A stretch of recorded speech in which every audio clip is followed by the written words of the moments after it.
On poursuit nos rencontres. On est avec la kinésiologue Aurélie Côté du CLSC de la Baie pour nous présenter le programme Plaisir d'hiver qui est de retour pour une 6e édition cet hiver. Aurélie, bienvenue à l'émission. Ça va bien? Merci, oui. Écoute, Plaisir d'hiver, on va faire un rappel pour ceux et celles qui ne se rappellent pas c'est quoi, de quoi il s'agit. Plaisir d'hiver, c'est une campagne sociétale, en fait, qui se vit au Québec. Oui. Mais celle que je viens parler aujourd'hui, bien, c'est comment on le vit dans notre territoire de la Baie-Bas-Saguenay. En fait, Plaisir d'hiver, ça vise à encourager les milieux à organiser des activités sportives extérieures. Donc, vivre les plaisirs d'hiver parce que l'hiver, c'est froid, mais ça peut aussi être amusant. Quand on parle des milieux, on parle vraiment des municipalités, mais les écoles, les organismes, les entreprises, des regroupements de personnes, finalement. Exactement. On parle d'un groupe de personnes. Ça peut être un club, une association, comme tu l'as également dit. Ça peut être également des écoles, les entreprises, les organismes communautaires. Les municipalités dans le Bas-Saguenay participent beaucoup. Oui. L'année passée, le Grand Prix avait été remis à Rivière-Éternité, qui est la visite de la tour d'escalade du Patro de Jonquière. Cette année, on bonifie ce prix-là. Donc, ça s'appelle la caravane des saines habitudes de vie, où il y a un atelier d'éveil au goût, il y a le rocher d'escalade, puis il y a l'animation des animateurs du Patro. Donc, c'est le Grand Prix. Mais en fait, c'est que la façon de Plaisir d'hiver de fonctionner ici, dans la Baie-Bas-Saguenay, les entreprises soumettent leurs activités, les organismes et autres milieux. Puis nous, bien, on remet des prix. Là, vraiment, c'est des prix de participation. Oui. C'est pour souligner justement l'implication, la création de ces activités-là. Voilà. Parce qu'il n'y a pas une banque d'activités. Les organismes, les milieux sont libres de choisir ou de créer eux-mêmes une activité. C'est ça, tant que c'est extérieur, tant que c'est une activité qui met en valeur l'activité physique. Exactement, parce qu'en fait, les réalités sont différentes d'une municipalité à une entreprise, à un organisme. Par exemple, la Maison des familles avait fait une sortie à Québec dans le carnaval. Il y en a des riz, par exemple. L'entreprise avait fait une activité pour ses employés de ringuettes. Les écoles, eux, font des sorties plein air. Donc, c'est sous toutes ces formes. Puis c'est en fait, qu'est-ce qu'on veut valoriser de l'hiver, c'est qu'il y a toutes sortes de façons de profiter de la saison que d'autres milieux n'ont pas. Puis, on veut donner la chance à tout le monde de créer leur activité de la façon qu'ils le veulent, puis comment ça va faire plaisir aux gens qui sont dans leur entité. Oui. Ça peut vraiment être n'importe quoi. Ça pourrait être une bataille de balles de neige organisée. Oui, ça pourrait être la guerre des tucs. La guerre des tucs. C'est bon, ça. Je vais parler de ça à mes collègues de Derry. Donc, il y a toutes sortes d'activités qui vont découler de ça. On a mentionné quelques exemples. Là, c'est vraiment toutes les municipalités du Bas-Saguenay, ainsi que le territoire de la Baie. Pour les entreprises, les organismes, comment on soumet notre activité? Comment ça se déroule? Bien, en fait, c'est très simple. Le Plaisir d'hiver cette année, c'est une collaboration un petit peu nouvelle. C'est encore le CIUS qui est à l'intérieur de ça, les regroupements locaux de Québec en forme et également le RLS. Donc, vous pouvez aller directement sur le site du RLS ou vous pouvez lâcher un coup de fil au CLSC. Moi, je vais vous envoyer le formulaire là, sans problème.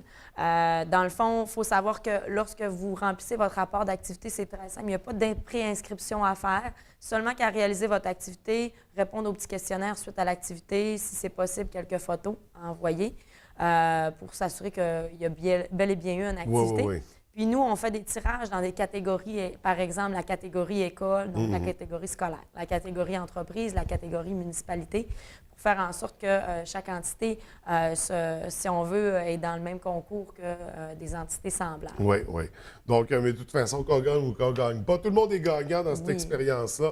Ça fait vivre, justement, sortir un peu puis développer des liens. Quand on parle en milieu d'entreprise, c'est des belles activités qui peuvent être suggérées. Est-ce qu'on a une date limite là, pour soumettre les projets? Exact. Dans le fond, là, la période de plaisir d'hiver, c'était du 9 janvier, donc on est en plein dedans, jusqu'au 5 mars, donc la dernière journée de la relâche. Donc, c'est vraiment, on a élargi cette période-là depuis 2 ans pour permettre, en fait, on s'est dit, profiter des plaisirs d'hiver, ça peut être autant en janvier qu'en mars. Maintenant, nous, à titre de on a des prix à faire tirer et à donner. Là, par rapport à ça, on s'est mis un barème. En fait, vous pouvez faire parvenir vos formulaires là, jusqu'à peu près le 8 mars, disons, là, quelques jours après la fin du concours. Puis, il faut savoir que l'année passée, là, on a eu à peu près une centaine de participants et ça depuis quelques éditions. Là.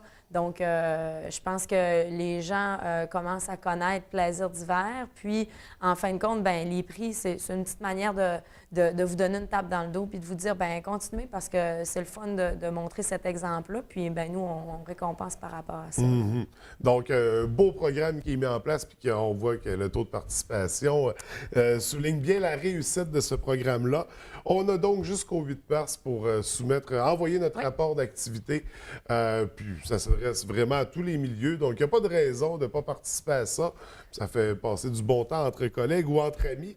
Est-ce qu'on a d'autres choses à souligner de Plaisir d'hiver, d'autres choses à mettre en évidence, les prix qui sont offerts cette année? En général, c'est des bons d'achat en équipement sportif. OK. Donc, nous, c'est souvent chez Intersport, par exemple, où il y a encore, comme je parlais tout à l'heure, là, le Grand Prix qui est la caravane des saines habitudes de vie Oui. avec le tour d'escalade et autres. Il faut savoir que Plaisir d'hiver, là, c'est partout au Québec. Donc, nous, c'est notre façon de fonctionner. La baie Bas-Saguenay, ça ressemble pas mal à ça ailleurs aussi, mais il y a des nuances. mais il y a des petites nuances des fois selon les particularités du territoire. Donc, juste vous assurer que vous êtes si vous allez par exemple sur le site du RLS, que vous êtes dans le bon territoire. Oui. On fait partie de la carte géographique. Et là, les gagnants, on va connaître les résultats quand? Je dirais mi-mars. OK. Mi-mars, là, mi-mars, on va dévoiler les gagnants. Donc, ça sera annoncé. Qui sait, ça sera peut-être une occasion de se revoir. On a-tu d'autres projets comme ça à surveiller pour l'année? En fait, je vous dirais qu'une côté campagne sociétale, là, il y a le défi santé qui va revenir en avril. Donc, il faut se rappeler que depuis 2 ans, là, c'est plus en mars, c'est rendu en avril, 6 semaines. Donc, il est encore en place. Puis, des capsules qui sont disponibles également pour vous accompagner, des capsules de motivation, d'alimentation et compagnie. Il y a un volet aussi entreprise. Donc, c'est pas mal ce qui s'en vient au niveau là, des prochains mois, je vous dirais. Donc, on se verra au mois de mars pour parler du défi santé puis annoncer les gagnants de Plaisir d'hiver. Yes. Entre-temps, Aurélie, je te remercie pour ton passage. Merci beaucoup. Je te souhaite une très belle journée. À toi aussi. Puis au plaisir de se revoir.